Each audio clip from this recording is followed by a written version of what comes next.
Hello everybody, welcome to episode 14 of the Max Cape Speedrun series. My name is JCW, and after hitting 200 mil in every skill on my level 3 skiller, I decided to set a new goal for myself. Achieve a max cape in the shortest gameplay time possible. Of course, being a main account, there are no restrictions. This allows me to use anything I want to achieve my ultimate goal, hitting max total within 35 days of playtime. Last week, we finished the pre-quest of Sins of the Father and left off there. This week, I'm ready to tackle it and start up my sepulchre grind after many hours of practicing on my other account.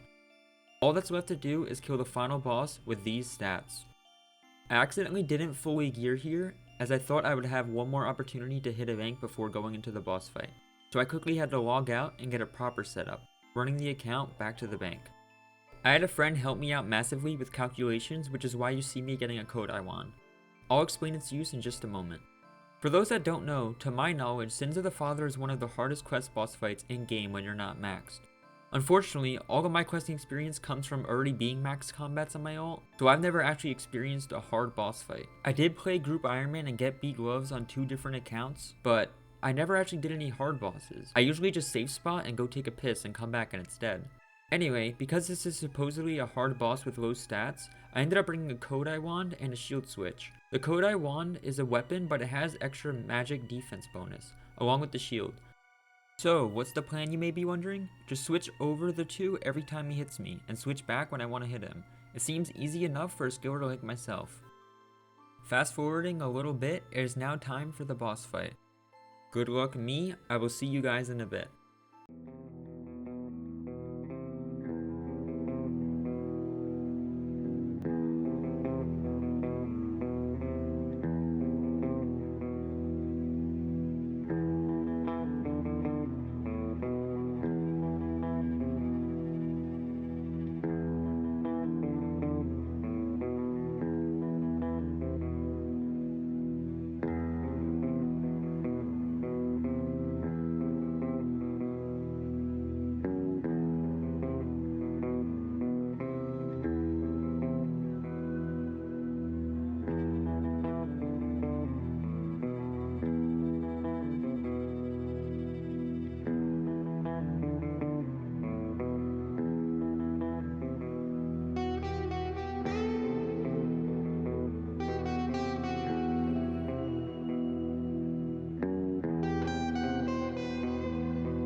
And after an 11-minute boss fight, this happens. The whole boss fight overall wasn't the smoothest as it was my first attempt, but the fact I died to an easily avoidable mechanic really annoyed me. Especially because he only had 153 HP left, and all of the brews I had left. I thought for sure that even with the other mistakes, I had it. Because I died from an avoidable mechanic, I figured I definitely should give this another shot. Jumping in, here's the second attempt of me, a skiller, trying to PvM. This for sure was the attempt, if you look at my supplies left entering the final phase.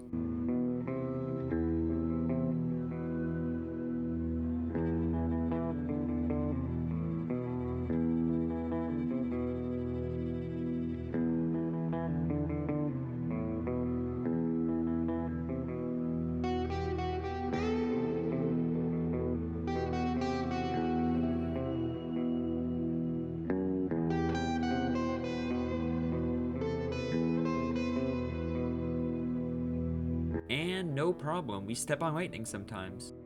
This was yet another mistake caused by me, which would have been avoidable. That cost me another 13 minutes on the account, totaling 25 minutes wasted already. Because of this being another avoidable mistake, you guys already know that I thought I could try this again. So we made 2 mistakes towards 2 mechanics that can kill us. The third attempt should be easy then, as long as we avoid these mechanics. Let's see what happens.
Now entering the final phase with probably the worst amount of food I've ever had so far.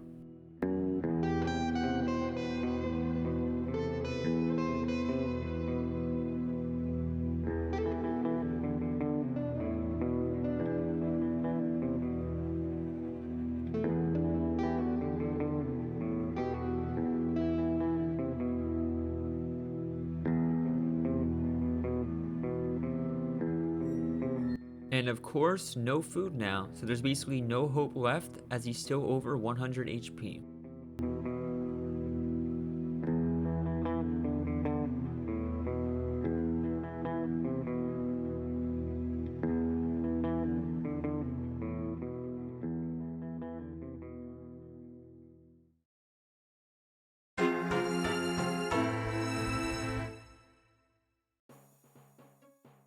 I'm pretty sure this isn't even real anymore, but one more attempt, right guys?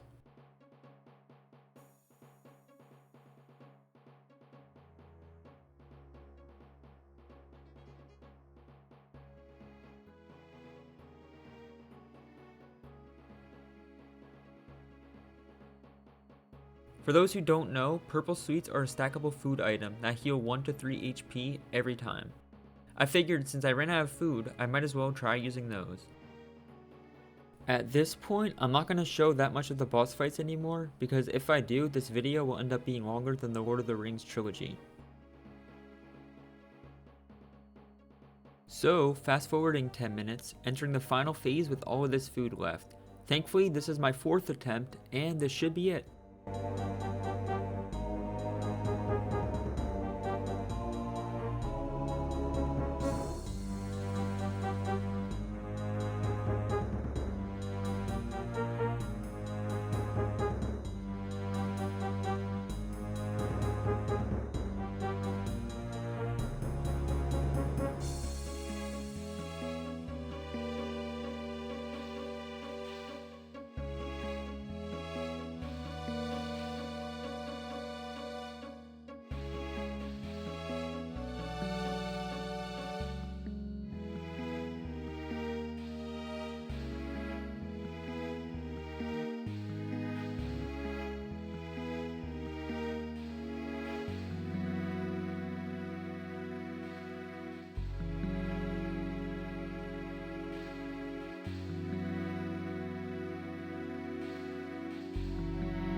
I want to say that at least in an alternative universe, I did not just waste another 13 minutes on a 4th attempt.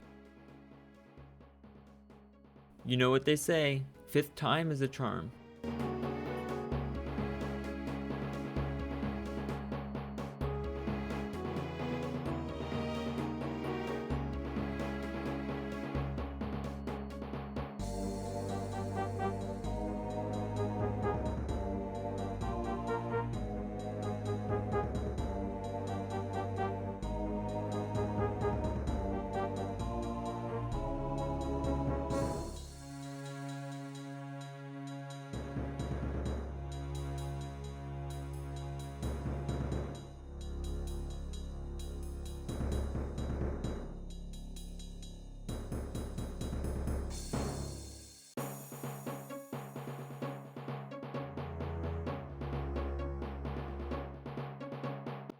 Obviously I'm joking, 5th time is not the charm.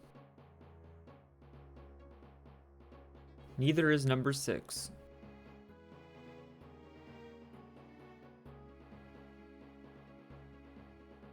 Or number 7, which I jumped into immediately after. Okay, so I don't know since when, maybe attempt number 2? I've been fuming and angry playing when I probably should not have. I lost 80 minutes at this point.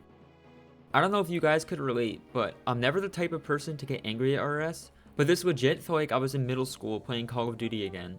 I felt so disappointed and angry from this, so I finally made a good decision for once and got off for a bit to cool down, and then I returned later. I came back with half of a fresh mind. I accepted that I lost all that time, but I wasn't going to bother attempting it again until I hit 65 defense. So I was still pissed off, but I was ready to get back to gaming. So I figured I'd start with barraging blood veils, as that was my Slayer task. I was doing the logout method with tagging on my ults. Very juicy experience, as you can see on the screen, and this gives me some extra defense XP. Far into the task, I had a friend tell me that the new TOA staff was good for Slayer if you could be bothered to manually cast it. So I borrowed it from him real quick for the remainder of the task, just to test it out. I learned very soon that this staff is more than broken.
Here's my final XP rate for that task. Unfortunately, I didn't get one superior, but that's okay. We'll get some in the future, maybe. On my way to get my next task now. Fast forwarding a bit, I guess I stopped recording for whatever reason, but I got a fight caves task, so I took it to Jad. I need a fire cape to get into the area to barrage Tazar creatures, so I figured I have to do the fight caves now. Remember, I was still really annoyed at this point from the Sins of the Father boss, so I had this genius idea to stream this to either make or break me. If I succeed, I'll be back to gaming, and if I die, I can probably just delete the account at that point. This is where I learned how cracked this new staff actually is. I ended up buying my own for fight caves, and it even hits on the majors and Jad very well. I could one-hit the rangers as my max hit was 47, and sometimes I would even two-hit the milliers. My strategy for this was actually very simple. I brought the runes for Blood Barrage, which heals you sometimes when you get hit. I didn't have the level for it, so I brought an imbued heart to boost me when I needed it. I would camp the staff spell to kill stuff, but when my HP dropped even 1, I would start manually casting Blood Barrage to start healing myself. Moving on to the wave right before Jad, here's my supplies used. I ended up using 19 purple sweets and not a single brew dose. The one that I drank was just a pre-heal for Jad. Now, onto the final challenge. Will I be broken by the end of this video, or will I be back to gaming?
There we go guys, the only other PvM besides Sins of the Father boss is complete.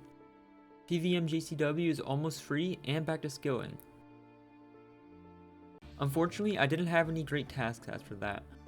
It was mostly just melee stuff, nothing really interesting. But here I am finishing 65 defense for King's Ransom. And I had like 1 minute left of Black Demons after, so I also completed my task. It is now time to finish King's Ransom and then the minigame to unlock our new prayers. I ran out of inventory space here, so I had to drop some stuff to claim my reward, but I decided to put the lamp on agility, since we're already 65 Slayer, and from here on out, Slayer should all be 80k an hour. I ended up using the wieldy chain mace for my crush weapon, and dragon scimitar for stab and slash. The dragon dagger I used for specking when something was weak to stab. I got kind of confused near the end since Slayer Music and Wiki were saying 2 different things about what they were weak to, so I kind of switched up my weapons a bit. Anyway, here we go, the prayer is now unlocked, I gained a few combat stats, and hopefully we can now complete Sins of the Father.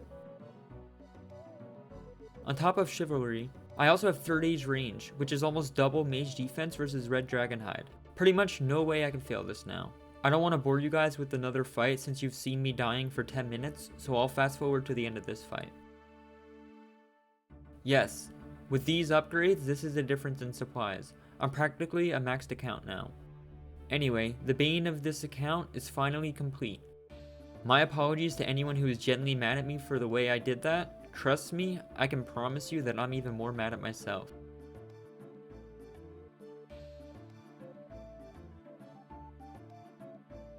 Quest complete. And now, the moment we all waited for, or at least I have been, I'm starting my next grind, Agility. This agility course, Sepulcher, in my opinion, is generally the hardest skilling content in the game. Misclicks or delaying clicks as much as 0.6 seconds can and will delay your run for an entire 5 to 10 seconds, if not more. The skill gap between being great and decent at it is pretty huge, and I spent about 20 hours practicing it over the past week. Since I'm only 68 agility at the moment, I can only do 4s 1 and 2. This content is made up of 5 4s, each unlocked every 10th level, starting from level 52. Doing 4 1 and 2 is kinda boring, but once I get to 4 3 at level 72, I imagine this content will be more fun. The reason you see me crafting dragonstones is because, just like thieving artifacts, while running in here, I want to be training something if I can. The XP rates, as you can see on the screen, are pretty wild. Here I am hitting 70 crafting. A few more crafting levels later, I'm now hitting 70 agility. This would be a good round number to end at, however, because I was having a lot of fun at Sepulcher, I decided to go straight to 72 for floor 3 this week. It was a relief skilling after what happened the first 10 minutes of the video, so I wanted to enjoy it as much as my free time allowed me to. Obviously, I do not have infinite free time, so now is a good time to take a look at our weekly progress. On the left, I have my stats from last week, and on the right, these are my current stats. Considering I spent many hours practicing on the ult this week, along with spending 2 days on the quest boss, I am happy with what I gained this week, as it felt like I had no gains up until Monday. We creeped over the 1700 total level, which is awesome. Hopefully, we'll continue to see decent growth. Here is an easier visual for seeing my gains for those who don't like to think, along with my EHP to the side. We are now at 392 EHP, putting us at 40.7% of the way to max cape. Now though, it is time for a probably unexpected announcement. You may be wondering why we're in Sears Village, or more specifically, in a real estate building. Technically speaking, this announcement isn't relevant to my account specifically, but I do want to give you guys a heads up because I'm likely going to be MIA next week. My girlfriend and I purchased our first real estate property, IRL, which means I'll be moving this week and next week. Because of this, I probably won't be playing at all. If I do have time to edit and stuff, I will do a half episode next week, which somebody suggested in the past. However, I'm not going to stress about it because I got like 10 other things going on. I hope you guys can understand. As always, TY to the kings and queens for watching this video. Don't forget to like, comment, and subscribe if you haven't. I will now add a bonus clip of some absolute unit running through Sepulchre in world record time, colorized. I was lucky enough to witness this on stream during the last 5 minutes of being live. I would really not recommend any of you to abuse this bug, as I am hopeful they will ban anybody who abused it. I just found it hilarious. I couldn't post a clip with audio for copyright reasons, however, I'll be sure to post a link to it in the description below for my live reaction. Be sure to check it out. Anyway, see you guys next time. Peace out.